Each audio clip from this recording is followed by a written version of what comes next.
Hello, it's Alistair again. And today we're going to be looking at Psalm 22 as the third of our series of questions from the Psalms. We hear the opening words of this psalm from the lips of Jesus on the cross. My God, why have you forsaken me? By using David's words, Jesus points us to a psalm that is packed with description of what he is going through and helps us appreciate something of his agony. The whole psalm rewards careful reading and worshipful meditation. But listen with me to the first few verses. My God, why have you forsaken me? Why are you so far from saving me, so far from my cries of anguish?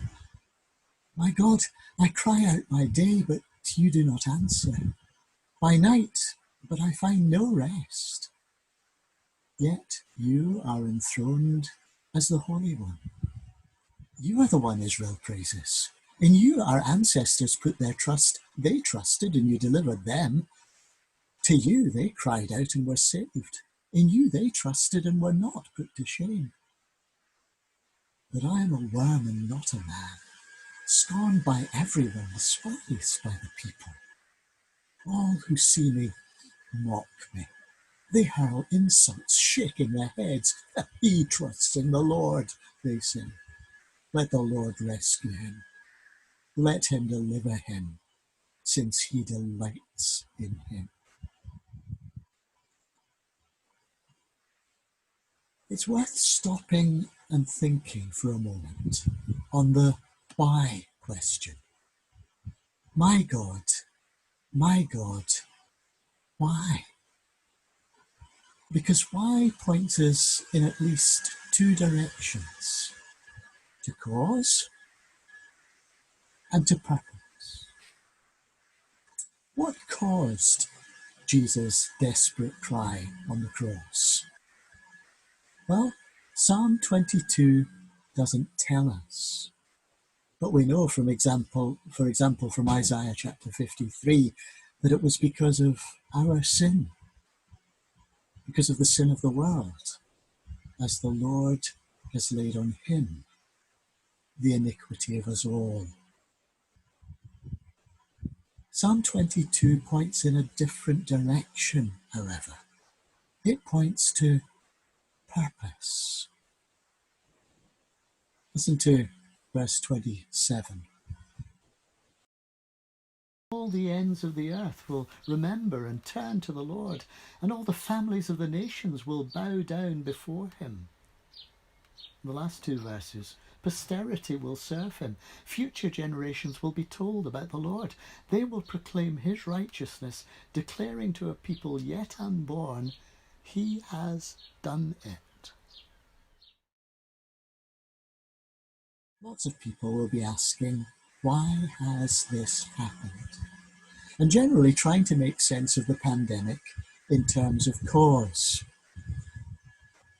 People of faith will also be asking whether this is a wake-up call from God, a judgment in our sinful neglect of his goodness.